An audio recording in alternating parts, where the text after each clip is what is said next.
हमारा युवा तरक्की नहीं करेगा, कैसे हमारा तरक्की नहीं करेगा। भाई साहब नमस्कार, पंकज जी नमस्कार, कैसे हैं आप? नमस्कार नमस्कार भाई, क्या हाल चाल है। बढ़िया बढ़िया, आप बताएं, सब बढ़िया घर परिवार? बस बढ़िया यार, बड़ा अच्छा हो दे रहे हैं आप उसके बारे में। तो बड़ा यहाँ अच्छा लगा पर सुन के जरूर आपकी मैं बात। आपकी टिप्पणी लेना चाहूंगा कि आपका क्या कहना है, मतलब आरक्षण को लेकर आप अपने विचार जरूर यहाँ पर साझा करें, और जितने भी हमारे भाई बंधुवर देख रहे हैं वो सभी भी जाने कि इस समय किस प्रकार आरक्षण हमारे समाज के लिए, जातिवाद हमारे समाज के लिए अभिशाप बना हुआ है। तो जरूर आप अपने विचार यहाँ पर रखें। तो देखिए कमलेश जी, मैं सबसे पहले यहाँ पे बात करना चाहूंगा। जैसा कि स्वर्ण आयोग बनाने की जो मांग चल रही है शिमला में, वो एक बिल्कुल भाई, जायज मांग है। वो एक स्वर्ण समाज की जायज मांग है और उसका किसी को भी विरोध नहीं करना चाहिए। बिल्कुल मैं भाई, बिल्कुल आज की शिमला में जो SC ST जो समाज के जो लोग हैं आज शिमला में गए थे, मैं उनकी वीडियो देख रहा था। तो उसमें वो बोल रहे थे कि ये नहीं होना चाहिए, ये गलत बात है, स्वर्ण समाज ये नहीं बढ़ना चाहिए, मतलब जो आयोग बन नहीं बढ़ना चाहिए। तो उनको इसका विरोध करने की क्या जरूरत पड़ी हुई है। स्वर्ण अपने बिल्कुल लिए मांग बिल्कुल रहे हैं, उनका कोई हक नहीं छीन रहे हैं, अपने लिए मांग रहे हैं। और जहां तक बिल्कुल बात भाई, दूसरी है, आरक्षण की बात हो रही है। आरक्षण में ऐसा है कि जब तक देश से जातिवाद खत्म नहीं होगा, आरक्षण कभी खत्म नहीं हो पाएगा। नहीं होगा, बिल्कुल दूसरी भाई जी बात ये बिल्कुल। है। तो इसलिए जो है, अब हम ये बोलें कि आरक्षण खत्म हो जाएगा, तो ऐसे तो नहीं हो पाएगा। तो इसके लिए सबसे पहले हमें जातिवाद खत्म करना पड़ेगा, जैसा आपने बताया कि स्कूल में तो कोई जातिवाद नहीं होता। और उसके बाद हम बात करें, कहीं भी हम खाना खा रहे हैं बाहर होटलों में, वहां कोई जातिवाद नहीं है। जातिवाद बिल्कुल में भी भाई जो जी। हमारे गांव तक सीमित है, गांव में होता है ये बात हम मानते हैं। गांव में अगर आप देखोगे, नहीं, आप पर यहाँ पर जो प्रश्न मुख्य बनता है कि जातिवाद तो सरकार फैला रही है, हम तो जातिवाद नहीं फैला रहे। जब हम कहीं जाते हैं तो हम हमसे मतलब जातिवाद सरकार पूछती है कि आप किस जाति से आते हो, सर्टिफिकेट पर तो प्रशासन लिख रहा है। तो यहाँ पर जितने भी युवा भाई है पंकज जी, मैं उनसे यही कहूंगा कि उन्हें यहाँ पर समझने की आवश्यकता है कि जातिवाद सरकार फैला रही है। तो हमें बिल्कुल यह बिल्कुल। समझना है कि जातिवाद हम नहीं फैला रहे, और हमें जातिवाद को भी खत्म करना होगा। और यहाँ पर आपकी बात को मैं एक उसके ऊपर अपना एक बयान दूंगा कि आपने बिल्कुल सही बात कही कि अगर हमें आरक्षण मुक्त भारत बनाना है तो उससे पहले हमें जातिवाद मुक्त भारत भी बनाना होगा। बिल्कुल सही आपने ये बिल्कुल बात कही है। ये बात देखिए, जो हम स्वर्ण समाज की मांग कर रहे हैं हमारे रुमित भाई, वो भी उनकी बात सही है, लेकिन बीच में वो बोल रहे हैं कि आरक्षण खत्म करना है। आरक्षण कभी भी लड़ाई झगड़े से खत्म नहीं होगा। बिल्कुल भाई मेरी जी बात बिल्कुल। है। तो उसके लिए देखिए, अगर कभी रुमित भाई अगर ऐसा बात करेंगे कि हम चाहते हैं कि जातिवाद भी खत्म हो, तो वो एक अच्छी बात होगी। मैंने उनका अभी तक कोई बयान ऐसा नहीं सुना जिसमें जातिवाद खत्म करने की बात कर रहे हो। वो सिर्फ आरक्षण बिल, खत्म करने की बात कर रहे हैं और स्वर्ण आयोग के गठन की मांग कर रहे हैं। अगर बिल्कुल वो भाई जी बिल्कुल। तो अगर वो एक अच्छे नागरिक हैं, एक अच्छे समाज चाहते हैं, तो उनका कभी ना कभी बीच में बयान आना चाहिए कि हम स्वर्ण समाज का जो हम गठन करना चाह रहे हैं आयोग का, उसके साथ हम जातिवाद को भी खत्म करना चाहते हैं। उनका अगर बिल्कुल इस भाई तरह जी से बिल्कुल। बयान आए तो ये उससे एक अच्छा मैसेज जाएगा सारे समाज में। इसमें नहीं, जो दलित समाज। जी। बिल्कुल सही आपने कीजिए। यहाँ पर बात कही कि उन्हें ये कहना चाहिए वहां पर। अभी तक तो उन्होंने इस विषय में कुछ नहीं कहा है, शायद उनके जहन में ये बात नहीं आई होगी, जहां तक मुझे लगता है। लेकिन सही बात उन्होंने आपने कही कि उन्हें यह कहना चाहिए कि हमें जातिवाद मुक्त भारत भी बनाना है और आरक्षण मुक्त भारत भी बनाना है। और दूसरी यहाँ पर जी एक बात मैं ऐड करूंगा, जितने भी हमारे भाई बंधुवर देख रहे हैं इस वीडियो को आप जरूर शेयर करें ताकि हर घर तक ये आवाज पहुंच सके कि इस समय हमारे समाज को जरूरत है जातिवाद और आरक्षण मुक्त भारत की। यहां पर आपकी एक बात ऐड करूंगा कि मतलब जी। इस समय जरूरत है कि हमारा जो समाज है वो जातिवाद मुक्त हो, आरक्षण मुक्त हो। देखिए जो यहाँ पर स्वर्ण आयोग की मांग है वो बिल्कुल जायज मांग है, क्योंकि जब ST ST एक्ट के लिए कोई आयोग बना हुआ है तो स्वर्णों के हितों के लिए भी तो कोई आयोग बनना चाहिए। इसके ऊपर भी आप अपनी कुछ यहाँ पर टिप्पणी जरूर दें। जी एक्चुअली जो हो क्या रहा है, जो कि एट्रोसिटी एक्ट है, जिससे हमारे रुमित भाई मतलब बहुत ज्यादा वायरल हुए हैं अभी। वो बिल्कुल एट्रोसिटी एक्ट के जो कुछ हमारे हम हिमाचल में भी कुछ पास्ट में 2-4 केसेस हुए। तो उसके बाद जो है रुमित भाई जो है उन्होंने ये इशू उठाया। और उसके बाद उन्होंने स्वर्ण समाज की जो है मांग जो है बहुत मांग तेज रखी। होगी। इसका रीजन ये था कि जैसे कि गांव में कोई लड़ाई झगड़ा हो रहा है बिल्कुल जी बिल्कुल। होगी, वो इस पे हो जाएगी कि इन्होंने हमें ऐसी वर्ड यूज किया हमारे लिए कि हम छोटे लोग हैं, ये बोला हमारे को। तो ये गलत बात थी ये।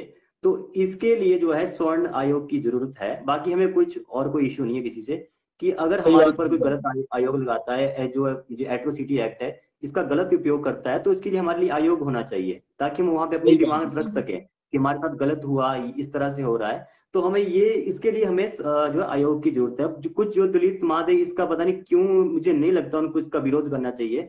यार ये हमारा आयोग होगा, नहीं, यहाँ आपका पर आयोग। बात आपने बिल्कुल सही कही, और शर्म का विषय है कि आज का युवा बोलता है कि हमारा भारत तरक्की कर रहा है, हमें भारत को आगे ले जाना है, लेकिन जी शर्म जी। का विषय है कि 30 नंबर वाला व्यक्ति पंकज जी कुर्सी पर बैठा हुआ है, और जो 60 और 70% वाला व्यक्ति है वो घर में बैठा हुआ है। तो इसके ऊपर भी जरूर यहाँ पर आप अपनी टिप्पणी दें कि क्या आपका इस विषय पर कहना है। ये देखिए बात ये है, वैसे तो हमारी सरकार ने जो सीट्स है हमारी, वो डिवाइड कर दी है कि मतलब 30% सीट इनके लिए होगी, जो भी डिवाइड कर दिया। 45% के करीब अभी हमें आरक्षण है इंडिया में। तो जो आरक्षण मतलब 100 में से 45, उसमें SC ST OBC इसमें सब आ गए। तो अब उसमें जो उन्होंने ये जो एक क्राइटेरिया रखा हुआ कि जो 40% मान लो रिजर्व सीटें हैं, तो उसमें रिजर्व कैंडिडेट ही उसमें आएंगे। ये जो जो रूल है। अब उसमें जी होता है कि जैसे कि हम कोई ऐसी समाज से लोग हैं, हम जो एग्जाम हम 21 साल तक दे पाते हैं, वही एग्जाम वो 24-25 साल तक दे पाते हैं। एक तो उनको ये फायदा हो गया, वही तो। और डायरेक्ट फीस फायदा। का उसके भी आप बाद, देख लीजिए। जी जी बोलिए बोलिए। और मतलब आपने यहाँ पे बात कही कि वो 24-25 साल तक एग्जाम दे पाते हैं, और दूसरा यहाँ पर एक बात और कहूंगा कि एक जो जी स्वर्ण समाज का व्यक्ति आता है उसकी फीस लगती है एक पेपर भराने के लिए 500-600 रुपए, और दूसरा व्यक्ति की लगती है 100 रुपए। तो आप यहाँ पे अनुमान लगा सकते हैं कि ये किस आधार पर आप दे रहे हैं। ऐसा तो नहीं देखिए है मैं कि मतलब, बिल्कुल बोलिए बोलिए। इसी रीजन के कारण मैंने अभी 1.5 साल से एग्जाम में, 2 साल से लगभग मैंने फॉर्म भरना छोड़ दिया है। मैं पहले बैंक के एग्जाम देता था, हर साल मुझे 3 से 4 एग्जाम होते थे हर साल। तो जब मैंने फीस देखी, मैंने ये इशू लास्ट ईयर भी उठाया था, जब मैं 2 साल पहले जब मैंने फीस दी एग्जाम की, कि 800 बिल्कुल रुपये भाई जी, हमारा बिल्कुल। लगता है फीस का। और जो हमारे भाई दूसरे हैं जिनके फादर स्कूल में टीचर हैं, 60,000 रुपए ले रहे हैं। कईयों जी, के कुछ मतलब अच्छी अच्छी पोस्टों में वो 100 रुपए दे रहे हैं उसी फॉर्म का। और हम लोग जो है 800 रुपए दे रहे हैं, तो उसमें 700 रुपए का फर्क है। तो एक बिल्कुल बहुत भाई बड़ा जी, ये बिल्कुल। फर्क है, और इसके लिए जो है आवाज उठनी चाहिए। मतलब मेरा तो मानना, सबसे पहले जो है आरक्षण जो है, ये जो एग्जाम की फीस है, इससे तो फीस है। कट होना ही चाहिए। एग्जाम की फीस, स्कूल की फीस, कॉलेज की फीस, इन पे कोई आरक्षण नहीं होना चाहिए। ये हो आर्थिक बिल्कुल आधार पे हो। नहीं। पहली और बात फिर तो ये। दूसरी बात यहाँ पर आती है कि जी अगर आपने आरक्षण देना है, हम नहीं कहते आप आरक्षण दीजिए, विकलांगता के आधार पर दे दीजिए, आर्थिक स्थिति के जी जी। आधार पर दे दीजिए, आप जातिवाद के आधार पर क्यों आरक्षण दे रहे हैं, मेरा ये प्रश्न प्रदेश सरकार से है और आप सभी युवा साथियों से भी है कि क्या सही में जातिवाद के नाम पर आरक्षण देना सही है, या आरक्षण मिलना चाहिए आर्थिक स्थिति के आधार पर और विकलांगता के आधार पर। इस पर भी पंकज जी आप अपनी बात जरूर रखें कि क्या ये सही होना चाहिए या नहीं होना चाहिए। बिल्कुल, देखिए आरक्षण जो है वो आर्थिक आधार पे होना चाहिए। अगर कोई बच्चा जिसके माँ बाप नहीं है, बहुत गरीब बिल्कुल है, जी, बिल्कुल। कोई विधवा है, जैसे कोई लेडीज का जो है पति एक्सपायर हो गए हैं, मतलब जो मतलब जिनके पास कोई कमाने का ऑप्शन नहीं है, बिल्कुल। ऐसे लोगों को आरक्षण होना चाहिए। पर मेन बात यह है कि जो जिनके पास सब कुछ है, जिनकी सैलरी महीने की 70,000 है, उसका बेटा फॉर्म को फ्री में भर रहा है, फ्री सही में बात भर है। रहा है। उसके नंबर कम आएंगे, वो कल को लग जाएगा।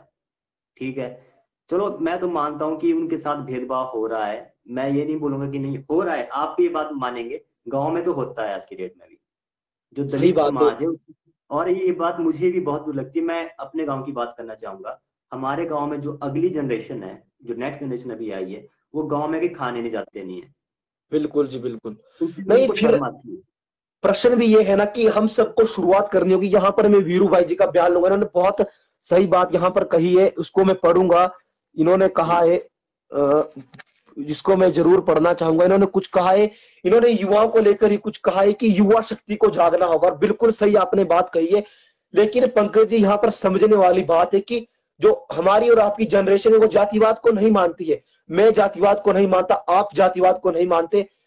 तो मतलब अब जातिवाद उतना नहीं रहा है, ग्रामीण इलाके में रहा है, और यकीन मानिए कि अगर हम सबने इस बात को आगे फैलाना शुरू कर दिया तो आने वाले दशकों में ये आरक्षण जातिवाद गांव से भी खत्म हो जाएगा, ऐसे मुझे विश्वास है।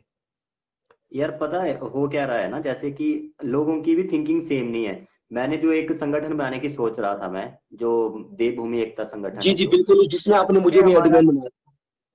उसमें हमारे दो वो थे मेन, कि हमने जो हमारा जो मेन मोटिव रहेगा कि जातिवाद और आरक्षण ये दो चीजें हैं। जब तक जातिवाद खत्म नहीं होगा तब तक आरक्षण खत्म नहीं होगा, ये तो मेरा मानना है। बाकी मैक्सिमम लोग यही सोचते हैं, क्योंकि जातिवाद अगर खत्म होगा तो आरक्षण फिर जरूरत नहीं होगी। जब जातिवाद बिल्कुल देश से खत्म होगा उसके बाद तो मुझे नहीं लगता कि आरक्षण की जरूरत होगी। लेकिन जो मेन बात यह है कि अगर हमें आरक्षण खत्म करना है तो हमें ये अभी शुरुआत खुद से करनी पड़ेगी कि गांव में जो हमें जो है एक साथ सबको आना पड़ेगा, स्वर्ण समाज को, दलित समाज को, सबको इसके बारे में। मेरे साथ बहुत लोगों की बात हुई, इसमें कुछ ऐसी लोग भी थे, मैं आपको भी एक बताता हूँ इंसिडेंट। बिल्कुल बिल्कुल। मेरी बात हुई, उसमें जो है कुछ लोगों के मुझे विचार मिले ऐसी समाज के कि वो नहीं चाहते कि भेदभाव खत्म हो, क्योंकि उनको आरक्षण चाहिए ही चाहिए। चाहिए ही चाहिए। मैं आपको साफ साफ बात बोल रहा हूँ, क्योंकि उन्होंने अपने बच्चों को भी जॉब चाहिए।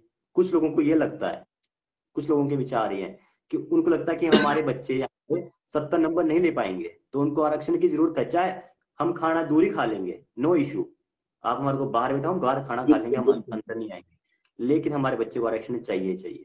एक इस तरह के सोच के लोग थे। दूसरे जो थे वो बोल रहे थे कि देखिए आरक्षण खत्म होना चाहिए, जातिवाद भी खत्म होना चाहिए, वो इसके पक्ष में थे, जो एससी समाज के लोग थे। और अब मैं बिल्कुल बात हाँ। करता हूँ स्वर्ण समाज की। स्वर्ण समाज में कुछ लोगों के मुझे जो व्यूज मिले, तो लोगों ने कहा कि नहीं भाई, हम नहीं खा सकते हैं, जो मर्जी हो जाए, हम मतलब जातिवाद खत्म नहीं हो पाएगा, जो मर्जी हो जाए। कुछ इस तरह के लोग थे। और कुछ हमारे तरह के लोग हैं जो ये बोल रहे हैं कि बिल्कुल जातिवाद खत्म होना चाहिए नहीं, देश से। फिर और मतलब आपकी बात बिल्कुल सही है यहाँ पर कि मतलब डिवाइड है, सब डिवाइड है डिवाइड लोग है, और अभी। मतलब मानसिकता ही ऐसी बन चुकी है, जितने हमारे मतलब लोग आते हैं कि कुछ एक को तो ऐसा लग रहा है कि मतलब हमारा भविष्य तो तय है, क्योंकि वो आरक्षण की कैटेगरी से आ रहे हैं, तो उन्हें तो पता है कि मतलब आज मुझे नौकरी मिली है, कल मेरे बेटे को मिल जाएगी, बेटे के बेटे को मिल जाएगी। और मतलब यहाँ पर एक बात सिंपली मैं शेयर करूंगा, एक छोटा सा उदाहरण दूंगा कि मतलब आरक्षण का नुकसान क्या हो रहा है हमारे समाज को। देखिए कि जब मतलब एक व्यक्ति को नौकरी मिलती है, उसी आरक्षण से उसके बेटे को भी नौकरी मिल रही है, उसी आरक्षण से उसके बेटे को भी नौकरी मिल रही है, वो फैमिली तो डे बाय डे डेवलप होती जा रही है। लेकिन दूसरी जो हमारे स्वर्ण समाज के लोग हैं वो वही के वही रह रहे हैं।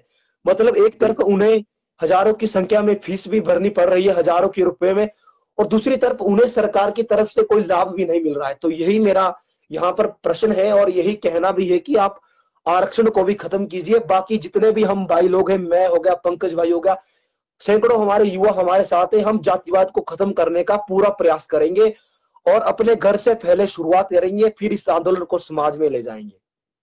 आपने वो सुना स्पीच जो शिमला में एससी एसटी जो लोग आए थे, बिल्कुल बिल्कुल। उनकी उन्होंने एक आज जो वो भाई थे लीडर। हमारे, उन्होंने मतलब उनकी जो आपने वो वहां पर अभद्र वाणी सुनी होगी शायद। बिल्कुल बिल्कुल, मैं उसी की बात कर रहा हूँ। जो हमारे विधायक है शिमला से, ग्रामीण से, विक्रमादित्य विक्रमादित्य जी, सिंह जी, उनके ऊपर भी। तो उन्होंने ये मुद्दा उठाया था जो हमारे सदन में, विधानसभा में शिमला में, कि ये जो है स्वर्ण समाज के लिए हमें बात करनी पड़ेगी, उसको बनाना पड़ेगा हमारे को, स्वर्ण आयोग का जो है जो गठन करना जरूरी है। उन्होंने ये कहा था शिमला में उस दिन विधानसभा में।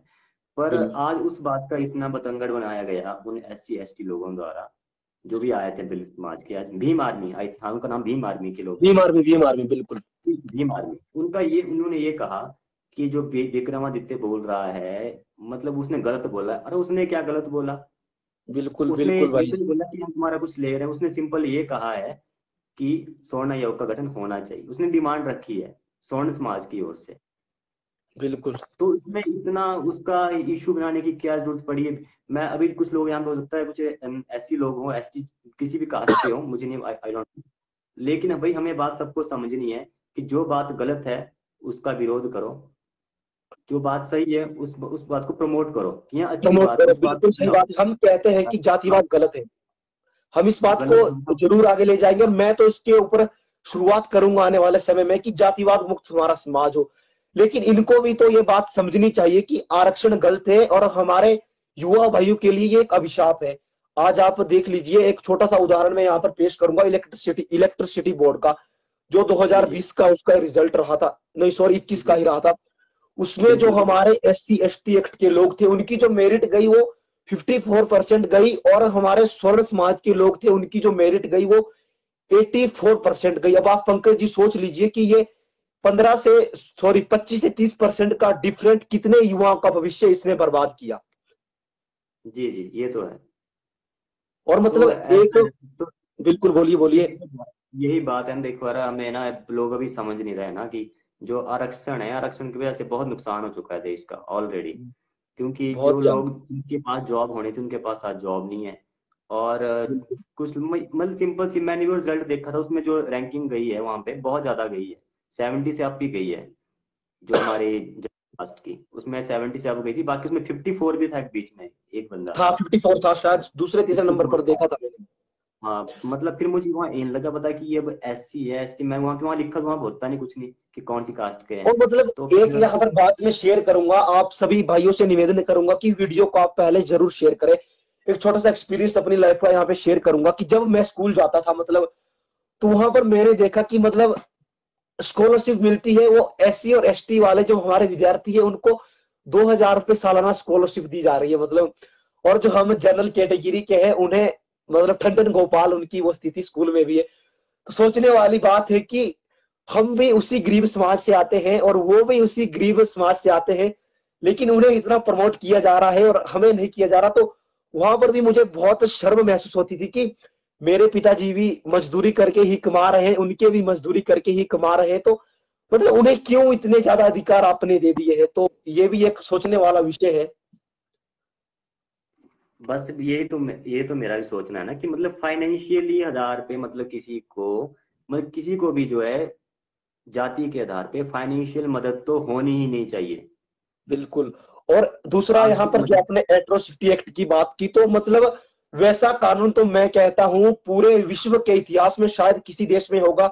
आपके उसमें मुझे तो नहीं लगता कि इतना कठोर कानून हम इसे बोल सकते हैं शुद्ध हिंदी में कि बिना किसी व्यक्ति की गुहाई के, बिना किसी बयान के आप डायरेक्ट व्यक्ति को जेल में डाल दीजिए।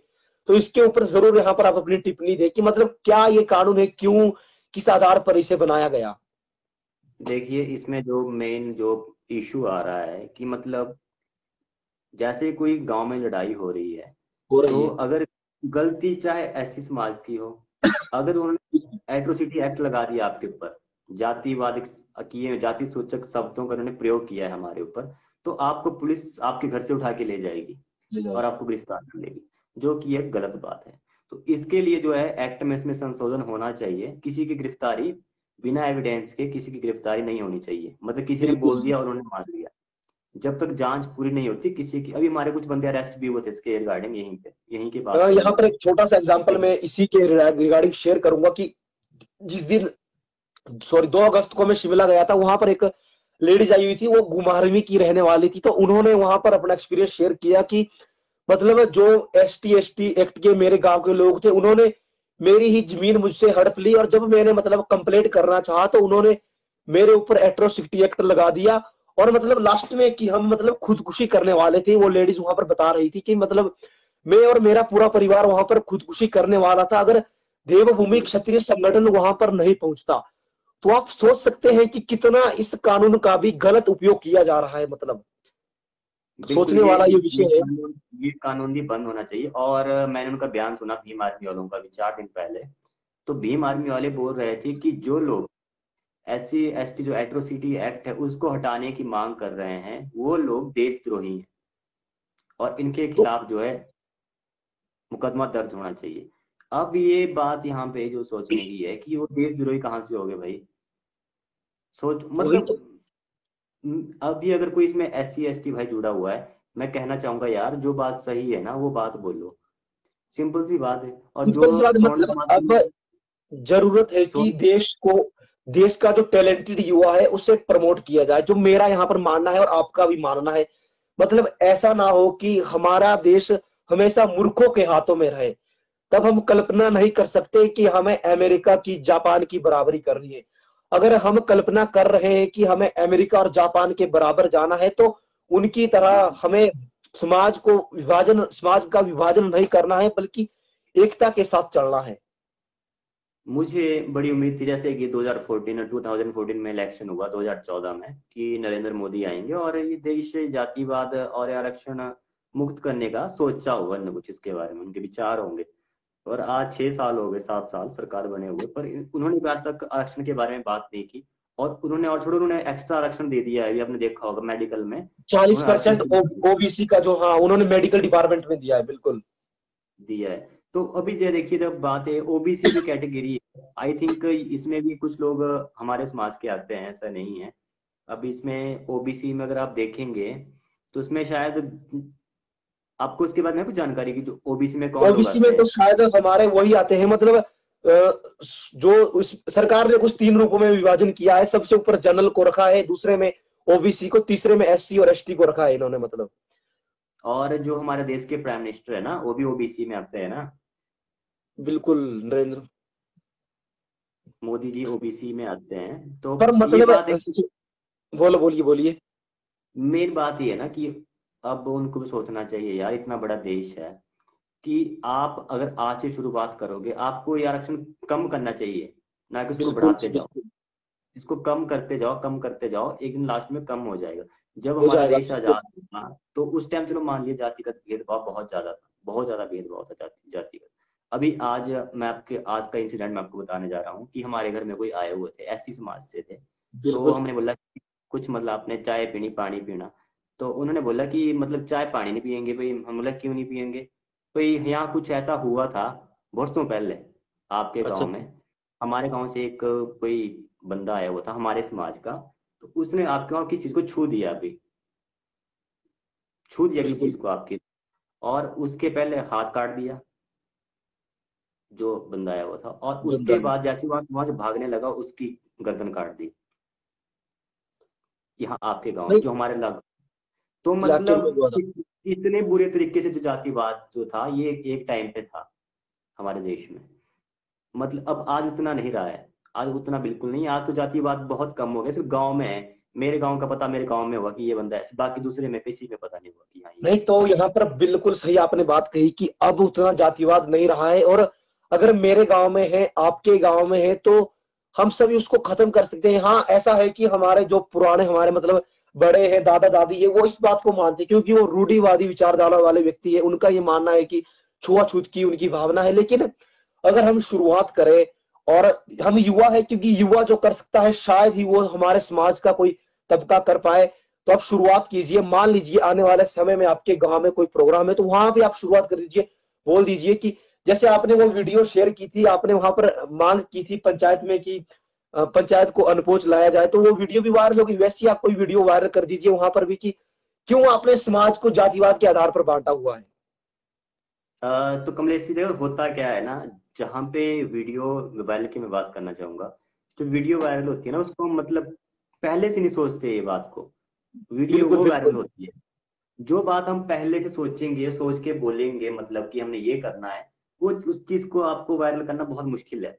मुश्किल हो और जाता है, वो वायरल तो सही बात वायरल तब होती है बात आगे से आगे, जब हम जैसे कोई को शेयर करता है आगे से आगे। मेरे विचार हो सकता है 10 लोगों को पसंद आए, उन्होंने लाइक करके छोड़ दिया, शेयर नहीं किया। क्योंकि जो जो वीडियो वायरल होता है शेयर करने से होती है आगे से आगे। ऐसे मतलब ऐसे एक वीडियो, जैसे उस टाइम वो वीडियो लगभग 2 लाख उसको व्यूज आ गए थे, और सबने मुझे बोला कि बहुत अच्छा। और उसका परिणाम मुझे ये भुगतना पड़ा कि मेरी 7 साल पहले की आईडी मेरी बंद हो गई एक झटके में, जो मेरी फेसबुक आईडी थी। तो वो आईडी बंद हो गई थी उस टाइम। तो मैंने उसमें सिर्फ सच्ची दिखाया था। मैंने मुझे बाद में पता लगा कि जो मेरी वीडियो थी, तो उस पे ये कमेंट आए प्रशासन की ओर से कि इससे जो है सांप्रदायिक जो है दंगे हो सकते थे गांव में आपके, है। अच्छा क्योंकि अच्छा। उसमें कुछ लड़ाई वाला हो गया था ना उसमें कुछ। तो मतलब बिल्कुल उसमें जो बिल्कुल। है दंगे हो सकते थे आपके गांव में, लड़ाइयाँ हो सकती थी, इसलिए जो आपका जो अकाउंट है उसको हमें बंद करना पड़ा। तो मतलब इस तरह से जो है, मैं बोल रहा हूँ कि आज कोई बंदा सही बोले ना, सच बोले, तो उसके ऊपर कार्रवाई जल्दी होती है। मतलब पर फिर भी अंत में मैं यही यहाँ पर कहूंगा, अब बात बहुत ज्यादा भी हो गई है। जितने भी हमारे अभी युवा भाई देख रहे हैं, वो किसी भी समाज से आते हो, चाहे ऊपर से हो नीचे से हो, मेरे लिए, पंकज जी के लिए, हम सभी युवाओं के लिए वो एक है, हमारे दिलों की धड़कन है। आप सबसे मैं यहाँ पर यही कहूंगा कि भाइयों, इस वीडियो को भी शेयर करें। और एक बात आप वायरल कर दे, एक ट्रेड चला दे कि इस समय समाज को जरूरत है तो जातिवाद और आरक्षण मुक्त समाज की हमें आवश्यकता है। ना कि हम अपने राष्ट्र को, अपने समाज को जातियों में, आरक्षणों में बांटे। और अगर हम सबने ये कर दिखाया तो सही में हमारा समाज इंसिडेंटली बहुत आगे चला जाएगा, अगर ये सब कुछ हो गया। अंत में आप कुछ जी, एक संदेश लास्ट में जरूर हमारे युवा भाइयों के लिए दे, लास्ट में पंकज जी। मेरा युवा भाइयों से ये संदेश रहेगा सबके लिए, भाई एक काम करो, सबसे पहले आप जो आप किसी पार्टी के चमचे बने हुए होते हैं या किसी के अंधभक्त बने हुए हो, वो काम सबसे पहले छोड़ दो, जो बिल्कुल सही है वो बात करो। हमें बिल्कुल ना तो बिल्कुल जयराम ठाकुर जी कुछ देने वाले हैं, ना आपके अगर कोई नए एमएलए बन जाएंगे, भी रत्नपाल जी चाहे गोविंद शर्मा जो भी बन जाए, चाहे राजू भाई बन जाए, वो भी आपको कुछ नहीं देंगे। जो हमें करना है खुद को करना पड़ेगा, क्योंकि मैंने देखा जयराम ठाकुर जी भी हमारे साथ खड़े नहीं हो रहे हैं स्वर्ण समाज बिल्कुल के बिल्कुल साथ। विक्रमादित्य जी खड़े हुए और उनका अपनी पार्टी में अब उसके रिगार्डिंग जो विरोध हो रहा है कि ये किन्होंने क्यों दिया बयान, क्यों उनको लग रहा है पार्टी को कि हमारे वो वोट बैंक जा रहा है दलित समाज का।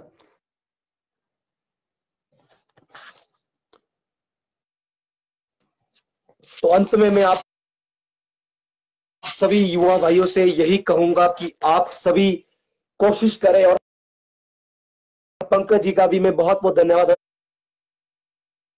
अंत में करता हूं। बहुत बड़े हमारे ये जानकार है, काफी इन्हें जानकारी भी है, और कल मैं फिर से इसी समय पर आऊंगा और पंकज जी को फिर से लेकर आऊंगा, और हम फिर से इस विषय को आगे ले जाएंगे, कुछ और बयानों के साथ, कुछ और सबूतों के साथ, कुछ और इंसिडेंटों के साथ। तब तक के लिए धन्यवाद। जय हिंद, जय भारत। हम सबका एक ही लक्ष्य, आरक्षण मुक्त, जातिवाद मुक्त हो हमारा राष्ट्र। जय हिंद।